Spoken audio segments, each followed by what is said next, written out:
This morning we have with us Emily Chung of Auto Niche. Emily, welcome to our video series. Thank you very much for taking the time to chat with us today. Thanks for having me here. It's good to see you again.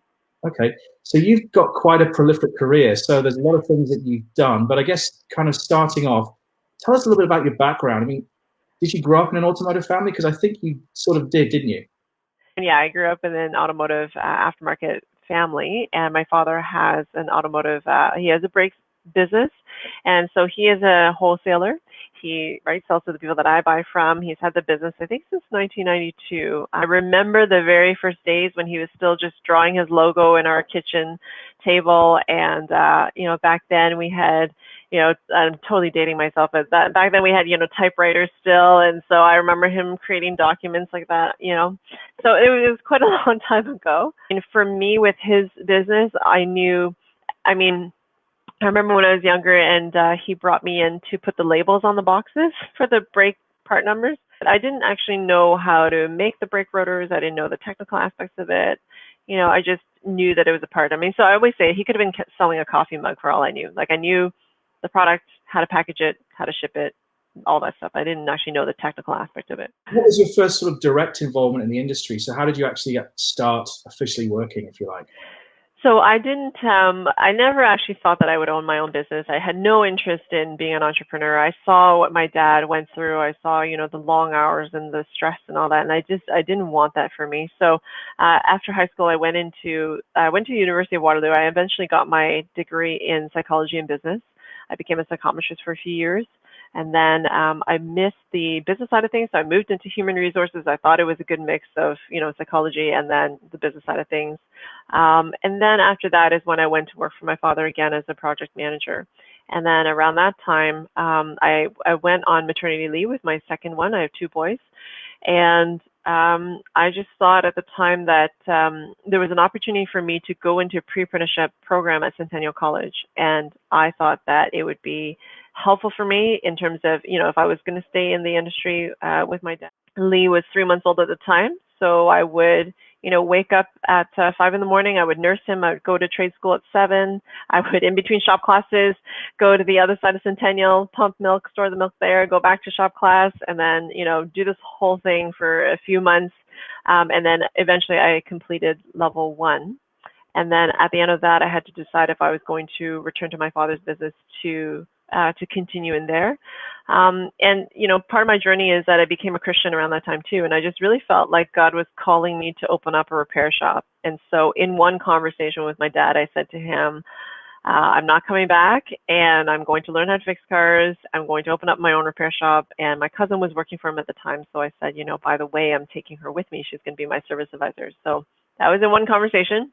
Tell us a little bit about sort of being an automotive technician, because obviously at the time you did this, there probably wasn't many women kind of choosing this profession. And I'd just love to hear from you about your own experiences kind of doing this. Really interesting. To me, it was really similar in a sense to when I was a psychometrist, because when I was a psychometrist, I was doing testing, and you're basically asking similar questions like, when did you have these symptoms? How did it start? What else is happening when you're doing these things? And then you're doing a diagnostic or you're analyzing data, and then you give a recommendation. And so I think that my experience with that portion of my role was really setting me up for my time as a technician. What's it like running your own business like that? Oh, it is. It has its highs and its lows. It's definitely interesting. I had to do a lot of learning, a lot of growing, because, I remember early on, I didn't really understand the numbers. Like, I had data. I just didn't understand the relevance of the data that I had. I had a huge learning curve there. It was really tough for the first few years. And I don't think, I didn't turn a profit for many, many years later on. At the end of the day, if it wasn't for my strong belief and conviction that, my faith was the reason why I was there, I don't think that I would have, stuck it through. Obviously, with any business, you kind of want to sort of set yourself apart from the competition. And kind of like to hear from you is how you've been able to do that, because I know you sort of implemented some quite interesting initiatives. So I'd love to kind of hear what some of those are. So for me, I really thought through, why is it that I'm opening up another repair shop? What is the unique value proposition that I'm bringing to this space? What is the problem statement that I'm solving in the marketplace? I was very clear on why we were different and how we could best serve the market. So at the time, to me, the biggest factor, and I think it might be still now, is the communication piece. The interesting thing about our business is that when I first started, I went with the, female friendly marketing thing. And after year one, I took a look at my database, and I would say probably 85% of my client were men. The men didn't feel like they needed to know something about a car just to come, right? So that was really interesting for us. And at that time, then, I decided to change from a female friendly marketing to a family friendly one. So we have been, running with family friendly for a while now. And that means that, so one big thing for me was being a family friendly repair shop. I knew that my waiting area needs to be very clean. And so that was one thing that physically set us apart, just a very clean workspace and a welcoming area to come into as an independent repair shop. Specifically about the business, though, how we set ourselves different than competition is we were really into the digital vehicle inspections right from the get-go. Like when they first launched the program, we joined on, and it's been quite some time, 2015, 2017, something like that. It's been a few years. And so that to me, again, is, the opportunity to communicate with the client much better, right? Because they can now visually see things that we're trying to explain to them. And from a business owner standpoint, it's a liability piece too for me, in the sense that, if I tell somebody that the brakes are gone, I now have, video or picture evidence, and I have an indication that they saw it. And, if they choose not to fix it, then that's on them. I just kind of want to get a sense from you. I mean, obviously this virus has impacted everybody, but what's been the impact on your business? I mean, so obviously our business has slowed. I think that that's the reality of the situation. And in my mind, I think, it's been a year, and if I have not made changes to my business and I have not pivoted the way I thought about my business, then I don't deserve to be in business anymore. So my mindset is, yes, it happens. And the only thing I can control is how I respond to it and how we respond to it as a shop. So, we have made differences in terms of cleaning vehicles, prepping vehicles, picking up, dropping off, right? All the shields, of course, masks, right? Obviously. And for us, it really is about understanding and recognizing that, yes, it's there, and not being a victim to the situation that's at hand. Where do you see the service repair industry sort of heading in the future, kind of as we move into whatever our new reality happens to be? So I always say this, that, people have been talking for years now, right, about electrification of vehicles, autonomous cars, and how they're going to be big disruptors and all this stuff. And I'm thinking this pandemic probably is the biggest disruptor that we did not plan for.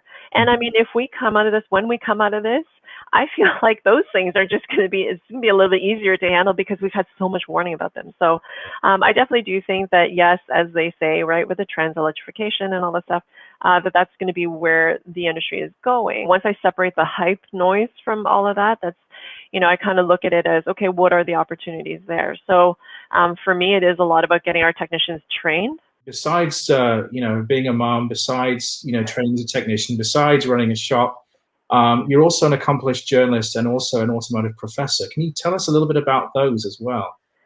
One thing led to another. When I speak to students about entering the skilled trades, I do tell them about, the different roles that I have, just so that I could let them know that because I'm a service tech doesn't mean that I'm just fixing cars all day long. Like, that doesn't have to be the career path if that's not what I choose it to be. So, one thing led to another. I started writing, and then, started to write for different publications. And then in terms of teaching at the college, really, I just thought to myself, okay, one day I may not have auto niche. I knew a professor at the college, and a position happened to come up. So I just put in my resume, and I was blessed that the dean at the time took a chance on me and decided to hire me on. So that was, I think, since 2017. So it's been quite a bit of time. What do you think is important to teach young people today about, a career in the aftermarket, I guess? So the professors in the aftermarket courses, we talk about this all the time, because when the students come to us, now they're, out of high school coming into college, right? When they come to us, a lot of them, like, 90, 95% of them just have such a different view of the aftermarket. They think in their minds that the OEs are like huge in the industry, right? And the aftermarket is a tiny little, like, afterthought, right, of the market. And that's just not the case. And so it's been a challenge, if I'm honest, just being honest with you, to change the perspective of these students, because from day one, from the time they're little babies, right, they have been bombarded with the OEM brands. And so to try to, talk to them about that's not the only places that have that. There's lots of great independent and aftermarket businesses that also incorporate those things is a work in progress. Let's put it that way. Are there any sort of milestones that have stood out for you up to this point? Honestly, there were moments early on in my journey where I just could not see myself out of that fishbowl that I was in.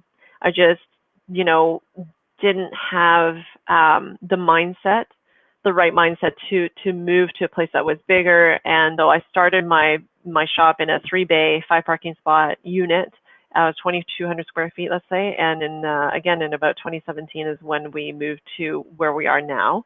So we doubled in our size. So we're about 4,000 square feet, unlimited parking, which is great news for a repair shop. And that was a big milestone for me. Having said that, it also brought lots of opportunity, because of course, when you double in your size, you have to be able to sustain that growth as well. So it was almost in a way like starting up the business again, and getting more customers and having them more aware of us. Kind of moving on to my next question, really. I mean, what advice would you offer to young women about careers in the aftermarket? Because obviously sometimes there's this perception of how the aftermarket is, and the perception in their own minds of what they can actually do. You're very right about the mindset. It is 100% mindset. And oftentimes it is what we believe, and that sort of limits what we can do or what we think we can do. For me, my potential is really about this and this. How can I do this and this and this and this? And it's not about, like trading up certain things. I mean, of course, there's a time and a place for that. I just think oftentimes the language is, well, what are you going to give up in order to do this, right? And I just don't have that mindset. I have a business coach, an automotive business coach. I said to him at one point, my plate is full. My plate is full. Can't do anymore. My plate is full. And he said to me, very lovingly, very caring, he said, get a bigger plate. And he's like, how do you know you haven't been lining up at the, buffet line, the main buffet line, with a dessert-sized plate? Like, how do you know you haven't been just having way too small of a plate for yourself? And so that got me thinking really about what I thought my potential was. And I'm not saying that every time it's like, okay, get a bigger plate, get a bigger plate. I'm just saying that oftentimes we default to, well, what can I take off this plate? And so that really did change my mindset. For me, if you're a woman and you want to be in the automotive aftermarket, a lot of it has to do with even just your own mindset. Do you really believe that you have a place here? And it starts with that. When we focus on gender so much so, that we lose the fact that, it's about the skills. It's about merit. It's about earning your way through. I just never had an opinion about whether or not I should or shouldn't be there just based on my body parts. And even now, I say this all the time, when the customers come to our shop, they want the car fixed. That's it. So for me, again, women in the trades, women in the aftermarket, yes, we are a minority in terms of our numbers. And to me, that's a natural thing, right? Because just historically, of course, we're going to be in the minority. So I was speaking with a female who's in first year at Centennial as an AST, and she says that, they said, oh yeah, you can apply there because for sure they're going to hire you, no problem. And so when we're talking about it, she's like, she doesn't have the surety of knowing that she was hired because of her skill. It's almost sending a subliminal message that, you're here because you're female. And we have the opposite issue with, not the opposite, but a similar confidence security thing with the guys, where I see young men who go for interviews and they're not selected, and they're like, oh, well, she got hired because she was, because she's a girl. I have this like double hit on both men and women, and their, confidence of, am I really here because I earned it? Right. So that's sort of what I see in terms of just speaking with students and talking through, like, what is it that, they are confident in, what is it that they're not. And I really appreciate you sharing your thoughts with us on that. I will say this too, is that I never grew up in a home where gender was even in my vocabulary. So I'm an only child, right? My parents immigrated over when before I was born, and they just expected me to do well just because they wanted me to do well, period. Like, there wasn't ever a conversation of, you can do this, you can't do this, or, wow, look, you did so well in this, and there's not a lot of girls there. Like, the gender conversation was never in our vocabulary. And so I just never grew up with that. I would just grew up with, I get to do well. That's it, period. And so even when I raise my two sons now, I'm very conscious about, not having it in my language. When I look at the aftermarket, I mean, it has been such a robust industry in like how many years? And so almost like every generation has their own like milestone, right? And so that, when I look back at that, it gives me hope that, what, we figured it out. We figured it out. We got through that. You know what? It's going to happen again. Now it's just a question of which side do I want to be on. And so for me, again, the aftermarket it's such a strong industry. And whether we're in a recession or we're in a boom time, I mean, we're always going to be there. Emily, thank you so much. It's been really great chatting with you today, and thanks again for joining us. Thank you.